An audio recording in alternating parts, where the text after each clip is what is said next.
नमस्कार, मैं श्यामगिरी। आप देख रहे हैं टीवी टीएफडी इंडिया। टीवी टीएफडी इंडिया में आप सभी दर्शकों का स्वागत है। नीतीश के एक फैसले ने मोदी सरकार को हिला दिया। 25 कंपनी डालेंगे नीतीश बिहार में। नीतीश कुमार ने एक बड़ी अहम फैसला लिया है जो किसी केंद्र सरकार के भरोसे से नहीं, और इससे बिहार का उत्थान होगा, इसमें कोई शक नहीं।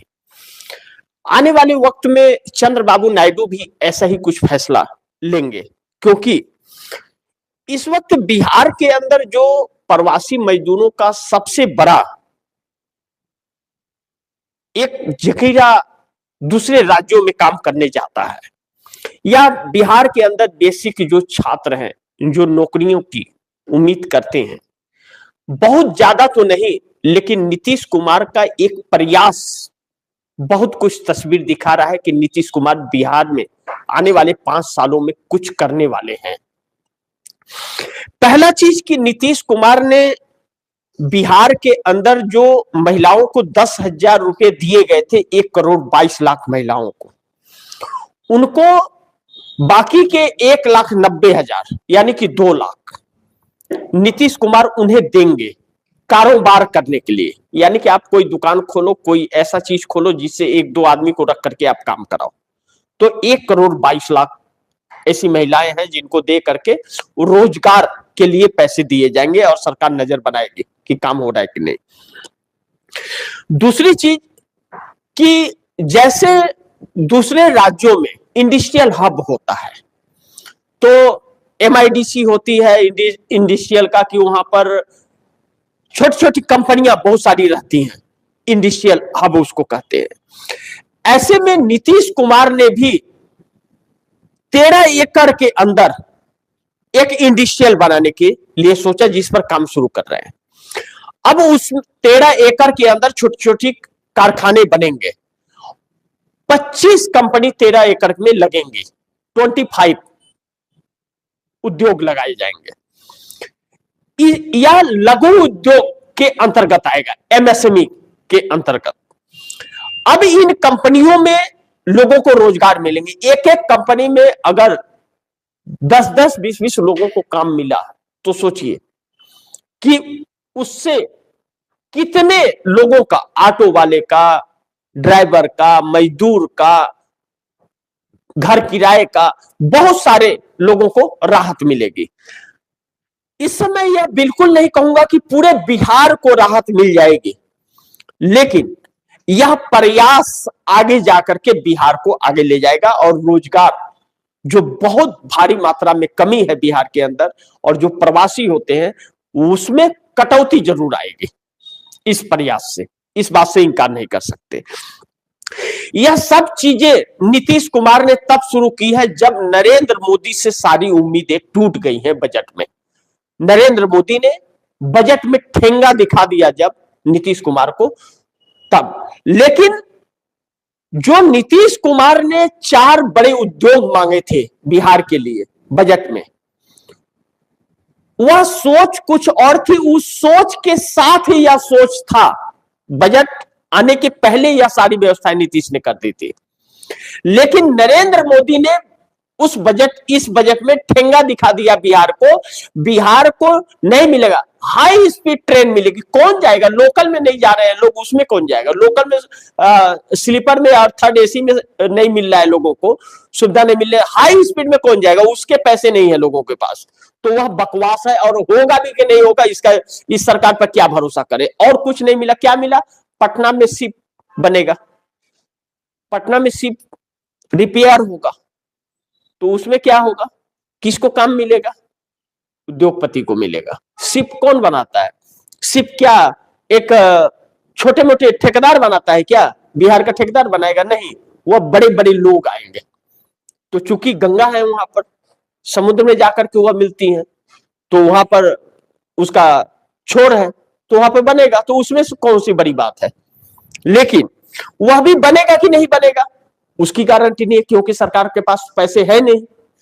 दूसरी चीज, अब नीतीश कुमार ने यह जो विचार किया था कि एक हब बना करके 14 एकड़, 15 एकड़, 20 एकड़, 13 एकड़ ऐसे में 25-25 कंपनियों का अगर हब डालते हैं, प्लांट डालते हैं अलग अलग जगहों पर, क्षेत्रों पर, तो इससे लोगों को काम मिलेगा। फूड प्रोसेस हुआ, और भी बहुत सारे प्रोसेस होते हैं कि जो वहां पर उपज हो रहा है उसका काम कर सकते हैं।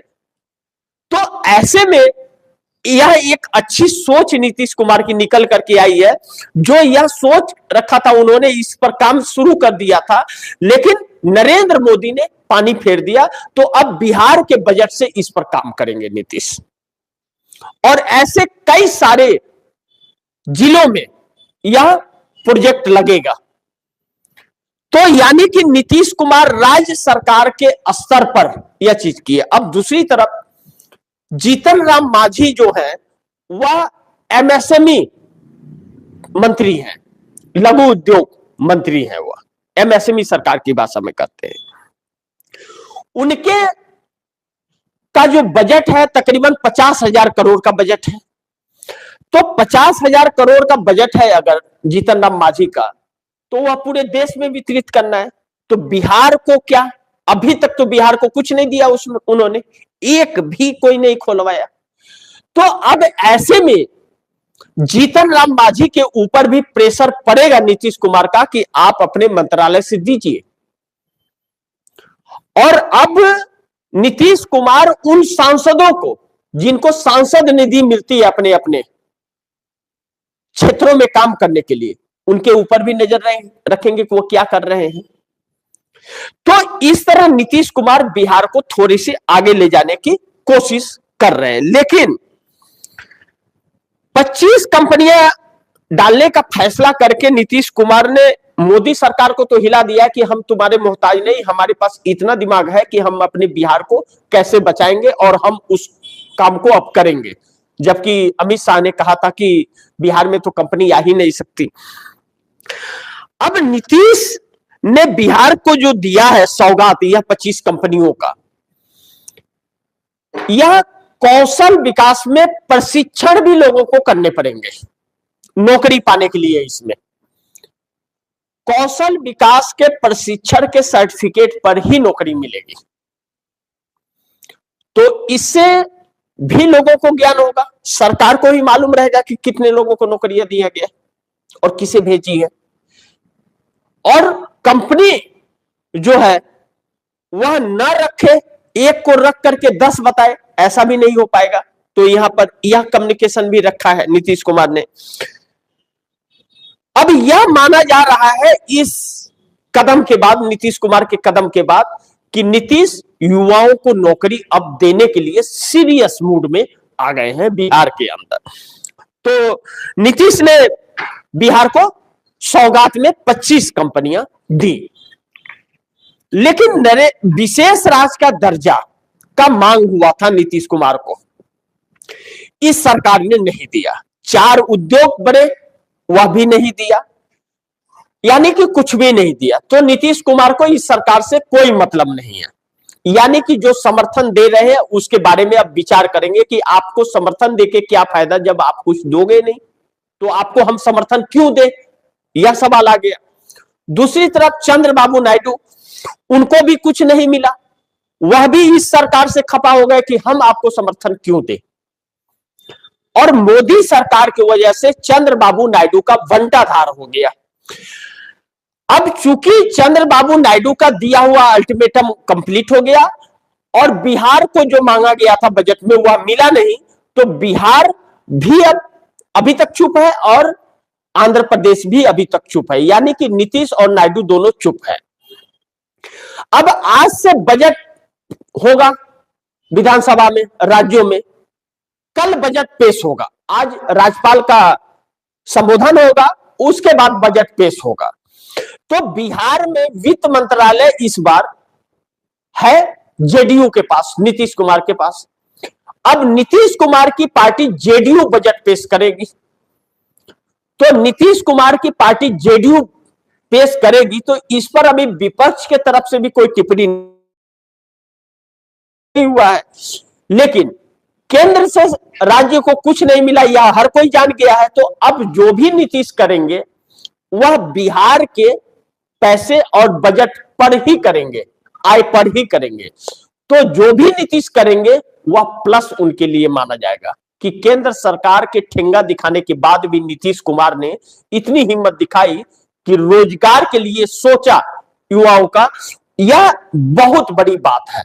हर राज्य में अगर सरकारें इस तरह से सोच लें कि केंद्र सरकार नहीं कुछ करेगी तो हम छोड़ते हैं केंद्र सरकार को, हम खुद अपने दम पर करेंगे, तो फिर हर राज्य में नौकरी मिलनी शुरू हो जाएगी और किसी भी राज्य के लोग किसी राज्य में नहीं जाएंगे। लेकिन नीतीश कुमार का यह कदम एक बड़ी महत्वपूर्ण कदम है, इस बात से इनकार नहीं कर सकते। लेकिन इस कदम के पीछे जैसे मोदी ने ठेंगा दिखाया है तो नीतीश कुमार ठेंगा नहीं दिखाएंगे मोदी को, इस बात की कोई गारंटी नहीं है। और बजट पेश होने के बाद नीतीश कुमार का क्या रुख होता है बिहार सरकार को लेकर और नरेंद्र मोदी सरकार के समर्थन को लेकर के, यह बड़ी महत्वपूर्ण होगा। लेकिन नीतीश कुमार के इस कदम से भारतीय जनता पार्टी के अंदर हड़कंप तो है, वह जानती है कि नीतीश कुमार अब जरूर कुछ करेंगे और सरकार लाचार होगी। तो थोड़ा इंतजार करना पड़ेगा, बजट पेश होने दीजिए बिहार का। आज विधानसभा शुरू हो रहा है, तो जो भी खबरें आएंगी आप दर्शकों तक लेकर के आऊंगा। लेकिन आप दर्शकों से गुजारिश निवेदन है कि इस खबर को ज्यादा से ज्यादा शेयर कीजिए, अपने दोस्तों को भी कहिए आगे शेयर करें। आपने अगर टीबीटीएफडी इंडिया को सब्सक्राइब नहीं किया, सब्सक्राइब कर लीजिए, अपने दोस्तों को भी कहिएगा टीबीटीएफडी इंडिया को सब्सक्राइब करें। मिलते हैं अगली खबर के साथ, तब तक के लिए नमस्कार।